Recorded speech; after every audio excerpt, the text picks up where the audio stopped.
کوئی مشین اگر گھر پر لائے ہوں، مسالہ پیسنے کی مشین، مکسر، اگر وہ اپنا کام نہیں کر رہی ہے تو پھر وہ مشین گھر میں رکھنے کے قابل نہیں ہوتی۔ واشنگ مشین کپڑے دھونے کے لیے استعمال کی جاتی ہے، اور اگر وہ کپڑے دھونا ہی چھوڑ دے تو وہ اپنا مقصد چھوڑ چکی ہے، اب اس کی جگہ بھنگار میں یا کباڑ خانے میں ہی ہوتی ہے۔ انسان جب اپنی زندگی کا مقصد بھول جاتا ہے تو پھر اس کی بھی دنیا میں رہنے کا کیا حاصل ہے؟ اللہ تعالیٰ نے جس مقصد کے لیے اس کو بنایا تھا، اب یہ مشین اس مقصد پہ نہیں چل رہی ہے تو پھر اس کے لیے جہنم کا ایندھن تیار ہے، جہاں پر اس کو ہمیشہ کے لیے بیچ دیا جاتا ہے۔ عزیزان گرامی وقار، میں ایک بات آپ سے عرض کرنا چاہوں گا۔ اللہ کے نبی صلی اللہ تعالیٰ علیہ وسلم نے اسی لیے بار بار ہمیں تنبیہ فرمائی کہ جو چیز ہمیں ہمارے مقصد سے پھیرتی ہے وہ کون سی چیز ہے، کس لیے انسان غافل ہوتا ہے اور کیوں بھٹک جاتا ہے، کون سی چیز ہے؟ تو نبی پاک صلی اللہ علیہ وسلم فرماتے ہیں، میں میرے بعد اپنی امت سے اس بات کا اندیشہ نہیں رکھتا کہ یہ کافر ہو جائے گی، مشرک ہو جائے گی۔ حضور فرماتے ہیں مجھے اس کا ڈر نہیں ہے کہ میری امت مشرک ہو جائے گی، کافر ہو جائے گی، لیکن اندیشہ اس بات کا ہے، ڈر اس بات کا ہے کہ تم پر دنیا پھیلا دی جائے گی اور تم دنیا سمیٹتے سمیٹتے اللہ رسول کو بھول جاؤ گے۔ آج یہ پوزیشن پر جو مسلمان آیا ہوا ہے، امت مصطفیٰ کی یہی حالت ہے کہ دنیا اس قدر حاوی ہے کہ وہ اپنے آرام اور سکون کو چھوڑنا نہیں چاہتا۔ جو کمفرٹ زون میں جینے کا عادی ہو گیا ہے اسے آج مشکلات کا سامنا کرنے کی ہمت نہیں ہے۔ آج میں محسوس کرتا ہوں میرے عزیزوں، جب رسول پاک صلی اللہ تعالی علیہ وسلم کی عزت کی بات پر، قرآن پر، اسلام پر، دین پر اور اللہ کی ذات پر حملے ہوں تو لوگ آئیں کائیں کرتے رہتے ہیں، ابھی اپنے دائیں بائیں دیکھتے رہتے ہیں کہ میری سیفٹی کتنی ہے، میری سیکیورٹی کتنی ہے۔ چھوٹے سے لے کر بڑا آدمی ہر ایک یہ سوچتا ہے کہ خواہ اس مسل میں اپنا سر کیوں رکھنا، کیوں اپنی جان کو جوخم میں ڈالنا ہے، میرے بھی بیوی بچے ہیں اور سب مشکل میں پڑ جائیں گے۔ یہی دنیا میں کمفرٹ زون میں جینے کی خواہش اس کو بزدل بنا دیتی ہے اور اپنے راستے سے اسے ہٹا دیتی ہے۔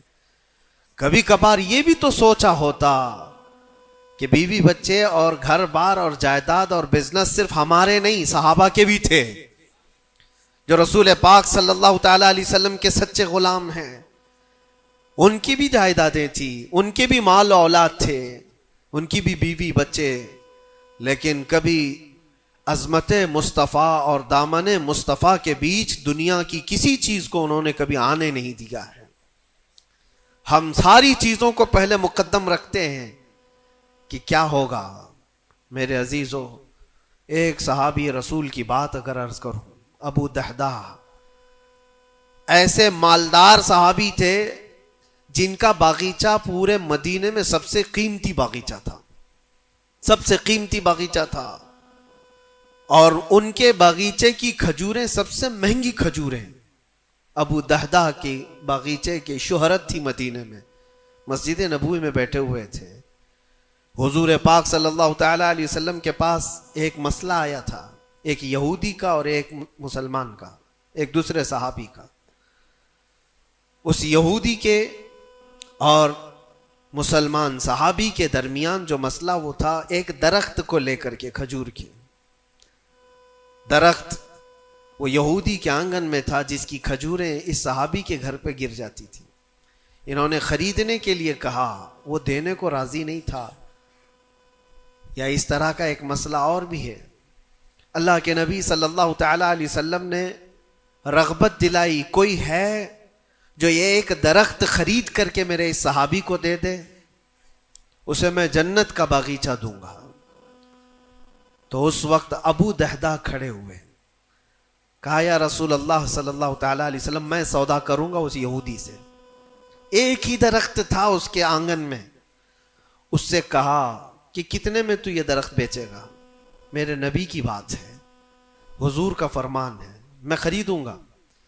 اس نے کہا میں بیچنا نہیں چاہتا، اس کی قیمت، کیونکہ اسے پتا تھا ان کی کمزوری ہے۔ ابو دہدہ نے کہا کیا تجھے پتا ہے مدینے، اوالی مدینے میں ابو دہدہ کا باغیچہ؟ کہا اس کو کون نہیں سنا ہے، مدینے کا ہر بچہ جانتا ابو دہدہ کے باغیچے کی شہرت۔ کہا اگر میں وہ باغیچہ اس درخت کے بدلے دے دوں تو کیا تو یہ درخت مجھے دے گا؟ اس نے کہا یہودی نے پاگل ہو گئے ہو، کیا بات کر رہے ہو؟ ایک درخت کے بدلے وہ اتنا قیمتی باغیچہ جس کی کھجوریں پورے مدینے میں مشہور ہوں؟ ابو دہدہ نے کہا اس باغیچے سے زیادہ قیمتی میرے مصطفیٰ کا فرمان ہے، میرے لیے نبی پاک کی عزت اور ان کی حرمت اس سے کئی زیادہ بڑھ کر کے ہے۔ اس یہودی نے کہا کون نہ کہے گا سودا، اگر تم صحیح میں مجھ سے مذاق نہیں کر رہے ہو تو ابھی میں یہ درخت دیا اور باغیچہ دو۔ ابو دہدہ نے کہا تو نے ابھی دیا، میں نے بھی یہیں سے دے دیا، باغیچہ بیچ دیا اور ساری چیزیں یہیں پر طے کر کے اپنے باغیچے پر آتے ہیں۔ باہر دروازے پر کھڑے ہیں باغیچے کے پھاٹک پر، ان کی بیوی ان کی بچے، گھر اندر بنا ہوا ہے باغیچے کے اندر جو ٹھنڈی حاصل کرنے کے لیے خوش نما، باغیچے کے اندر خوش نما محل بنا ہوا ہے۔ دروازے کے باہر سے ابو دہدہ پکارتے ہیں یا ام دہدہ، اپنی بیوی کو باہر آ جاؤ، باہر آ جاؤ اپنے بچوں کو لے کر۔ بیوی نے کہا اتنی جلدی کیوں اس طرح سے بلا رہے ہو، کیا بات ہے، کیوں چیخ رہے ہو؟ ابو دہدہ نے کہا یہ باغیچہ بک گیا ہے، اب ہمارا نہیں ہے، باہر آ جاؤ۔ عورتیں کبھی کسی چیز کو دینے دیتی ہیں؟ گھر کی کوئی چیز بک جائے عورت راضی ہو جائے، لیکن وہ عورت عام عورت نہیں، رسول اللہ کی صحابیہ تھی۔ کہا اچھا ابو دہدہ یہ باغیچہ بک گیا ہے، میرا تم پر یقین ہے کہ بہت اچھا سودا کیا ہوگا، کیونکہ مدینے میں اس جیسا باغیچہ تو نہیں ہے۔ ابو دہدہ نے کہا تو سچ سمجھتی ہے میں نے بہت اچھا سودا کیا ہے۔ باہر آئی، یہ اندر نہیں گئے، اپنے بچے اور اپنی عورت کو لے کر باہر نکلے۔ ابو دہدہ سے پوچھتی ہے خاتون نے کتنے میں سودا کیا ہے، کتنے میں سودا کیا ہے؟ کہا بس وہ ایک درخت کے بدلے جو یہودی کے آنگن میں ہے میں نے یہ باغیچہ پورا اس کو دے دیا۔ عورت نے کہا ہاں ایسے کیسے، اتنا بڑا باغیچہ ایک درخت کے بدلے میں؟ کہا وہ تو بظاہر ایک درخت ہے لیکن اصل قیمت تو رسول اللہ کی زبان ہے۔ کہا اللہ کے نبی نے کیا فرمایا؟ کہا کہ ایک درخت جو اس یہودی کا خرید کر کے ایک صحابی کو دے دے میں اسے جنت کا باغیچہ دے دوں۔ ابو دہدہ نے جیسے یہ سنایا تو ام دہدہ کہتی ہیں ابو دہدہ تم نے کبھی میرا یقین نہیں توڑا، آج میں یہ کہتی ہوں یہ باغیچہ ہی کیا حضور سے پوچھتے ہم سب بھی بکنے کو تیار ہیں۔ اللہ کے نبی صلی اللہ تعالی علیہ وسلم کی ذات پر یہ یقین کامل تھا، انہیں دنیا بیچ میں کبھی روک نہ سکی۔ ہمارے تو چھوٹی دکانیں ہمیں روک دیتی ہیں، ہمارے تو چھوٹے دروازے ہمیں روک دیتے ہیں۔ عزیزان گرامی وقار، اپنے مقصد حیات سے آدمی جب بھٹکتا ہے تو کون سی چیزیں جو اسے اٹریکٹ کرتی ہیں دنیا میں؟ یہ مال دولت۔ مجھے وہ بات یاد آتی ہے، صدیق اکبر رضی اللہ تعالیٰ عنہ حضور پاک صلی اللہ علیہ وسلم کے ساتھ بیٹھے ہیں، حضور پاک صلی اللہ تعالیٰ علیہ وسلم کے ہاتھ میں ایک پیالہ ہے جس میں شہد ہے، آپ اس کو نوش فرمانا چاہتے ہیں، منہ کے قریب لے گئے، اچانک آپ نے واپس رکھ دیا اور کسی چیز کو دھکا دے کر کے ہٹانے لگے جیسے کوئی مکھیوں کو بھگاتا ہے، جبکہ نبی پاک صلی اللہ علیہ وسلم کے جسم کے قریب کبھی کوئی مکھی نہیں آتی، لیکن اندیکھی چیز کو آپ ہٹا رہے تھے۔ پھر تھوڑی دیر کے بعد پیالے کو اٹھایا، پھر تھوڑی دیر منہ کے قریب جاتے ہی واپس رکھ دیا، پھر کسی چیز کو دھکا دے کر نکال رہے تھے، تیسری مرتبہ پیالہ اٹھایا تو صحابہ نے دیکھا آپ کی آنکھوں سے آنسو روا ہیں، حضور پاک صلی اللہ تعالی علیہ وسلم کیا اشک بہ رہے ہیں۔ تو صحابہ نے پوچھا یہ کیا معاملہ ہے؟ حضور اکرم صلی اللہ تعالی علیہ وسلم فرماتے ہیں پہلی بار جب میں نے شہد کا پیالہ اٹھایا تو دنیا میرے پاس سج سنور کر کے آئی، تیار ہو کر آئی اور کہا اے اللہ کے نبی میرا حسن و جمال آپ قبول کر لیں، ہر طرح کے حسینائیں آپ کے قدموں میں لا کر رکھ دوں گی۔ ہر طرح کا حسن آپ کے قدموں میں لا کر رکھ دوں گی. حضور فرماتے میں نے دھکا دے کر دور کیا کہ مجھے تیرے حسن و جمال کی ضرورت نہیں. دنیا چلی گئی. دوسری بار جب میں نے پیالہ اٹھایا تو دنیا پھر آئی میرے پاس اور پورے زر و جواہرات اور دولت کے انبار لے کر. دنیا نے کہا اے اللہ کے نبی یہ قبول کر لیں, آپ کے قدموں میں سونے کے محلات اور جواہرات سجا دیے جائیں گے. حضور پاک صلی اللہ علیہ وسلم فرماتے میں نے اس کو بھی دھکا دے کر دور کیا. نہ تیرے حسن و جمال کی طرف میں رغبت کروں گا, نہ تیرے دولت و مال کی طرف, مجھے اس کی بھی حاجت نہیں. تیسری بار بہت امپورٹنٹ چیز میں عرض کر رہا ہوں, جو کہنا چاہتا ہوں توجہ سے سنیں. حضور پاک فرماتے تیسری بار دنیا میرے پاس آئی اور کہا اے اللہ کے نبی آپ نے میرے حسن و جمال کو بھی نہیں قبول کیا, دولت و مال کو بھی نہیں قبول کیا, مجھے دھکا دے کر دور کیا, لیکن ایک بات ہے, آپ کے بعد آپ کی امت ایسا نہیں کر سکے گی. وہ دولت و مال اور حسن و جمال کی طرف بھاگے گی اور آپ کو چھوڑ دے گی. حضور فرماتے جب میں نے یہ بات سنی تو میرے آنسو نکل آئے.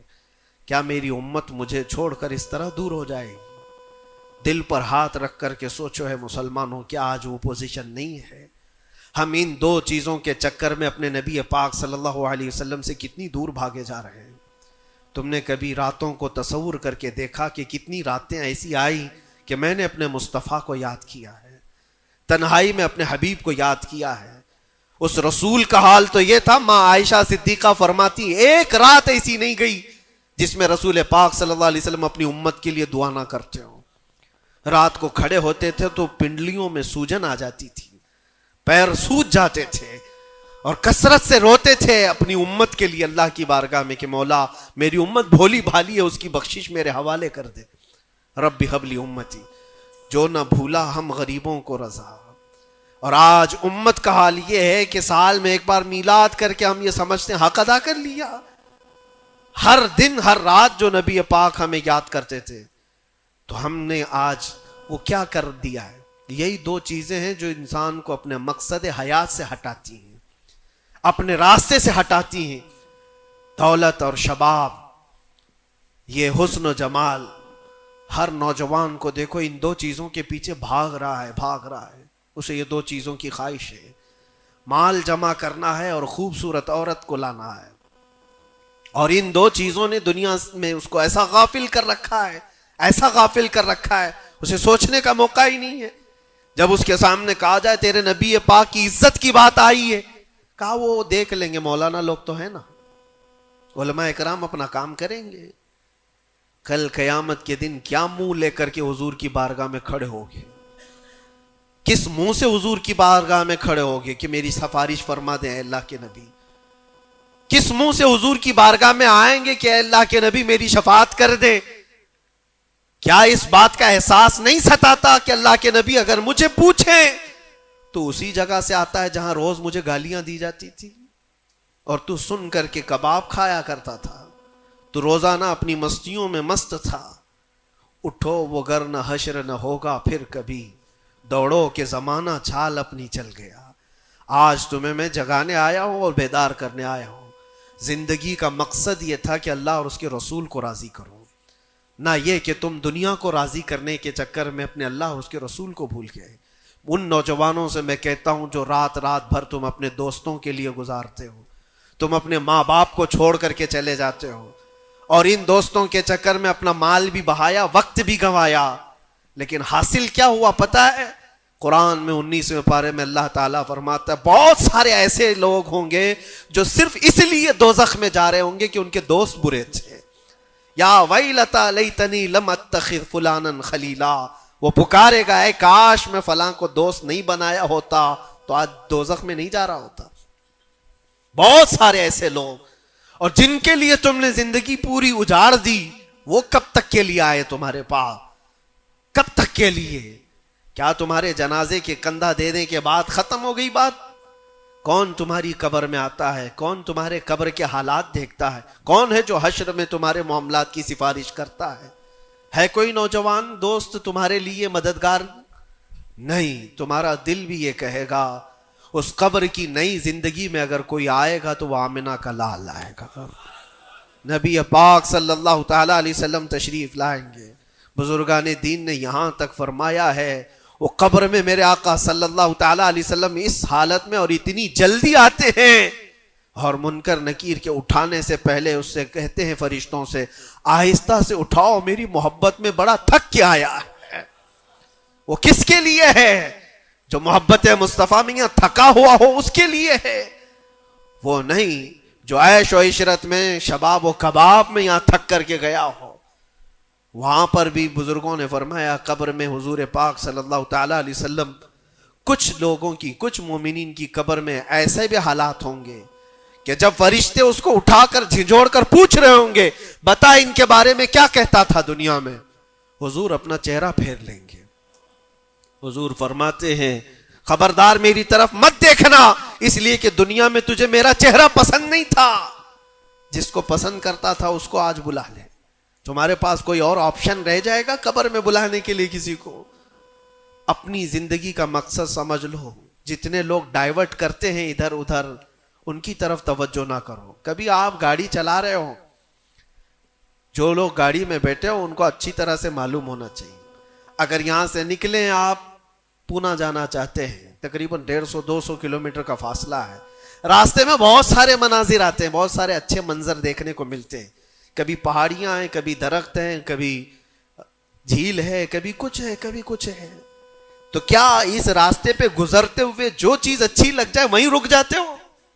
تمہیں پتا ہے نہیں مجھے تو پونا پہنچنا ہے 2 گھنٹے کے اندر، میرا راستہ آگے، میری منزل آگے ہے.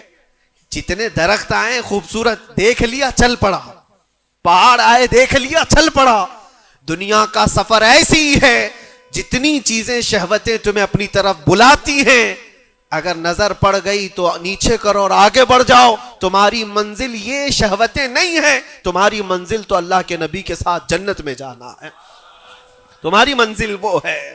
اور جو اپنی منزل کو نہیں پہچانا ہے وہ یہیں پر ڈائیورٹ ہو کر کے رہ جاتا ہے.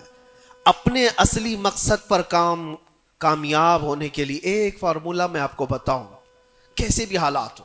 کچھ لوگ یہ سوچتے ہیں کہ زندگی میں حالات بدل گئے، گناہوں کی طرف چل پڑے، کبھی خواہشات نے انگڑائیاں لی، میں نفس کا شکار ہو گیا، فلاں کام کر لیا، فلاں کام کر لیا. کون انسان ایسا ہے جو خطا نہیں کرتا؟ انسانوں میں خطا ہے نبیوں کو چھوڑ کر. لیکن میرے عزیزوں اس کا مطلب یہ نہیں ہے کہ تم مایوس ہو کر کے انہی کاموں میں لگ جاؤ. کل کی رات ہی میں دیکھ رہا تھا یہ موبائل جو تمہارے ہاتھ میں ہے بہت ساری نصیحت کر جائے گا تمہیں. موبائل اپنے ہاتھوں میں لیے رہتے ہو، کوئی بھی آج شاید اس موبائل سے خالی نہیں ہے. آپ کو پتا ہے اس موبائل کا اصلی مقصد کیا ہے؟ کیوں بنایا گیا اس کو؟ فون رابطہ کرنے کے لیے ایک دوسرے کے. یہی بیسک اس کا مقصد، جو بنیادی مقصد ہے وہ یہ ہے کہ آپ کسی سے رابطہ کرنا چاہیں گے، نمبر لگائیں گے، ادھر چلا جائے گا اور آپ بیٹھ کر بات کر لیں گے. یہی بیسک مقصد تو یہ ہے، یہ بنیادی مقصد ہے اس فون کا. میں یہی سوچ رہا تھا یہ فون آج بھی اتنا عقل مند ہے، یہ اپنے بیسک مقصد کو جانتا ہے. لیکن دنیا میں ترقیات کے آتے آتے اس میں بہت ساری چیزیں ایڈ ہو گئیں.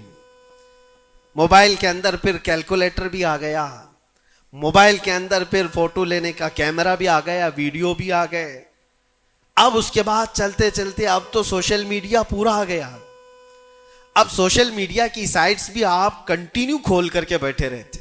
ایک بات مجھے بتانا، سب جانتے ہیں آپ فیس بک دیکھ رہے ہو، انسٹاگرام دیکھ رہے ہو، واٹس اپ کھولے ہوئے ہو، یا یوٹیوب میں کوئی ویڈیو بھی دیکھ رہے ہو، کچھ بھی کر رہے ہو، لیکن اگر کسی دوست نے آپ کے فون لگایا تو یہ ساری چیزیں بند کرتا ہے اور پہلے گھنٹی بجا کر بتاتا ہے تمہارا فون آیا ہے. موبائل اپنے کام پہ ہے، اس کا اپنا بنیادی مقصد وہ چھوڑا نہیں ہے.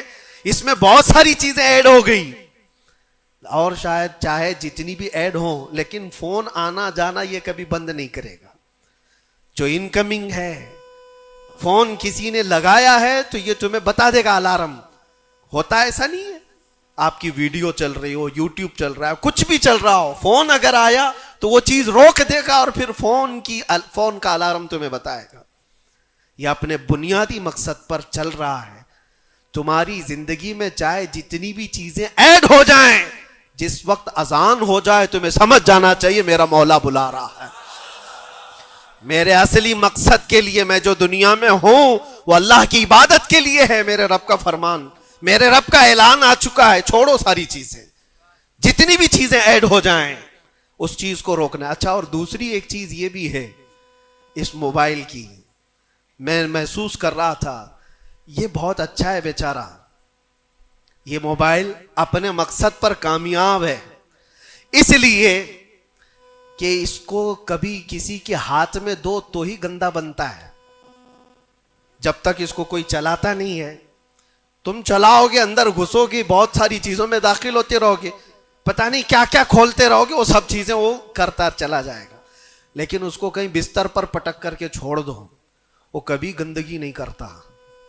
خود سے ایسے نہیں ہے کہ وہ ویڈیو کھول کے چالو ہو جائے گا. وہ موبائل خود سے کسی کو ویڈیو نہیں دکھاتا, خود سے کسی کو فوٹو نہیں دکھاتا, لیکن اس کو بستر پر ایسی پڑے رکھے رہو, وہ دوسری گندی چیزیں تو نہیں دکھائے گا جب تک تم ٹچ نہیں کرو گے, لیکن وہاں پڑے رہنے کے وقت بھی فون کسی کا آیا تب بھی بچ کے دکھائے گا. پتہ یہ چلتا ہے اس سے کہ دوسروں کے ہاتھ میں جاتا ہے اور کوئی دوسرا چلاتا ہے تب یہ بے حیائی دکھاتا ہے. تم اس بات کی اپنے آپ کی ذمہ داری لے لو, تم کسی کے ہاتھ کا کھلونا نہ بنو. دوست تمہارے ساتھ کھیلیں گے اور دنیا تمہارے ساتھ کھیلے گی. عیش و عشرت کی تمہاری خواہشات یہ سب دنیا ڈالتی ہے. اگر یہ ساری دنیا سے ہٹا کر اپنے آپ کو اللہ اس کے رسول کے سپرد کرو, دیکھو کبھی تمہاری زندگی میں تمہارے جسم سے بے حیائیاں نہیں آ سکتی, نہیں آئیں گی. یہ جسم اللہ, اس جسم کا مالک کون ہے؟ اللہ ہے. اور ہماری گردنوں کی اوپر اگر کسی کا حکم ہے تو وہ رسول اللہ کا ہے. اگر زندگی میں تم نے یہ طے کر لیا میں اللہ کا بندہ ہوں, اللہ نے مجھے بنایا ہے, میری گردن اللہ کے نبی کی عزت کے لیے ہے, سپرد کر دیا اپنے آپ کو, تو بے حیائیاں تمہارے اندر نہیں آئیں گی. ہاں ہوتا یہ ہے کہ تم نے اپنے آپ کو دوسروں کے سامنے پیش کیا ہے, دوستوں کے سامنے. ارے کس کو تم جان جان کہتے رہتے ہو, تو میری جان ہے, میں تیری جان ہوں. پتہ نہیں کتنوں کو جان کہا ہے اور کوئی جان کسی کے کام کی نہیں ہے, کسی کے کام کی نہیں ہے. لیکن ایک بار جن صحابہ نے کہا فدا کا بھی وہ امی یا رسول اللہ, اے اللہ کے رسول میرے ماں باپ آپ پر قربان, میری جان آپ پر قربان. یہاں دوست کو یا بیوی کو یا محبوبہ کو جان کہا تو بدلے میں اس نے پھوٹی کوڑی بھی نہیں دی ہے.